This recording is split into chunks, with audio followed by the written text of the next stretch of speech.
Hi hello అందరికీ దేవీ నవరాత్రుల శుభాకాంక్షలు. ఈరోజు ఈ వీడియోలో దేవీ నవరాత్రుల్లో రెండవ రోజు శ్రీ గాయత్రి దేవికి సమర్పించే పులిహోర, అలాగే మూడవ రోజు శ్రీ అన్నపూర్ణ దేవికి సమర్పించే కొబ్బరి అన్నంని ఎలా చేసుకోవాలో చూపిస్తున్నాను. వీడియోలో నేను చూపించినట్లు ఒక్కసారి ట్రై చేయండి. పులిహోర గుడిలో పెట్టే ప్రసాదంలా చాలా రుచిగా ఉంటుంది. ఈ ప్రసాదాలతో ఆ అమ్మవారి కృపా కటాక్షం మీకు ఎప్పుడూ ఉండాలని కోరుకుంటున్నాను. ఇప్పుడు రెండవ రోజు అమ్మవారికి సమర్పించే పులిహోర ప్రాసెస్ చెప్తున్నాను, చూసేయండి.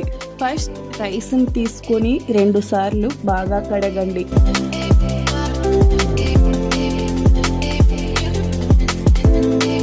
ఇప్పుడు రైస్ కి 1:2 రేషియోలో వాటర్ ని పోసి కొద్దిగా సాల్ట్ వేసి అన్నంని ప్రిపేర్ చేసుకోండి. ఇక్కడ అన్నం అయ్యేలోపు పులిహోర గ్రేవీని చేసుకుందాం. ఇక్కడ ఒక నిమ్మకాయ సైజు చింతపండుని తీసుకొని కొద్దిగా సాల్ట్, పసుపు, వాటర్ పోసి కొద్దిసేపు ఉడికించండి.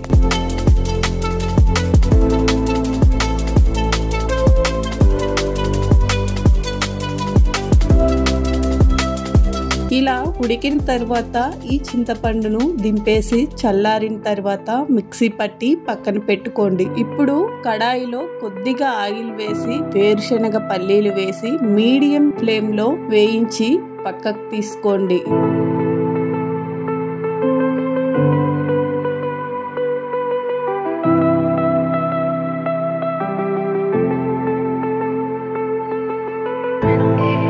ఇప్పుడు అదే కడాయిలో కొద్దిగా జీడిపప్పు వేసి వేయించి పక్కకు తీసుకోండి.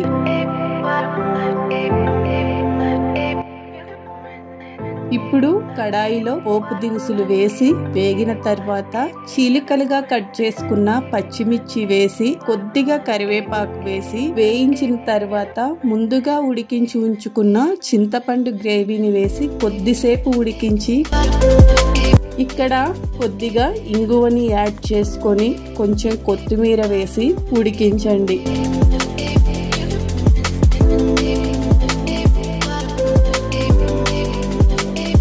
కొద్దిగా బెల్లంని వేసి ఉడికించండి.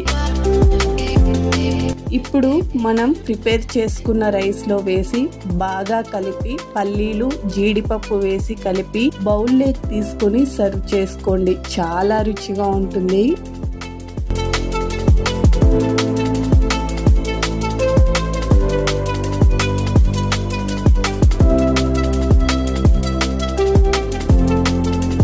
ఇప్పుడు కొబ్బరి అన్నం ఎలా చేసుకోవాలో చూపిస్తున్నాను.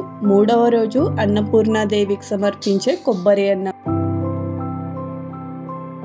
ఫస్ట్ రైస్ను తీసుకొని బాగా కడిగి 1:2 రేషియోలో వాటర్ని పోసుకొని కొద్దిగా సాల్ట్ వేసి రైస్ని ప్రిపేర్ చేసుకోండి. ఇప్పుడు గ్యాస్ పైన కడాయిలో కొద్దిగా ఆయిల్ వేసి పల్లీలు మీడియం ఫ్లేమ్ లో వేయించండి. అలానే జీడిపప్పును కూడా వేసి వేయించుకోండి. ఇప్పుడు కడాయిలో కొద్దిగా ఆయిల్, నెయ్యి వేసి పోపు దినుసులు వేసి చీలికలుగా కట్ చేసుకున్న పచ్చిమిర్చి, కరివేపాకు వేసి వేగిన తరువాత ఇలా తురిమి ఉంచుకున్న పచ్చి కొబ్బరిని వేసి ఒక 2 నిమిషాలు వేయించి ఉడికించి ఉంచుకున్న రైస్ ని వేసి బాగా కలిపి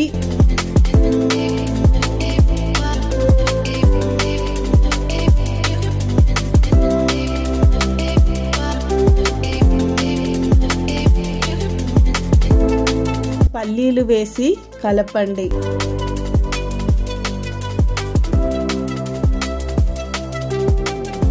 ఇప్పుడు మనం వేయించి ఉంచుకున్న జీడిపప్పును వేసి కలిపి సర్వ్ చేసుకోండి. చాలా రుచిగా ఉంటుంది. ట్రై చేయండి. ఈ వీడియో మీకు నచ్చినట్లయితే లైక్ చేసి, షేర్ చేసి, సబ్స్క్రైబ్ చేసి సపోర్ట్ చేయండి. Thank you for watching.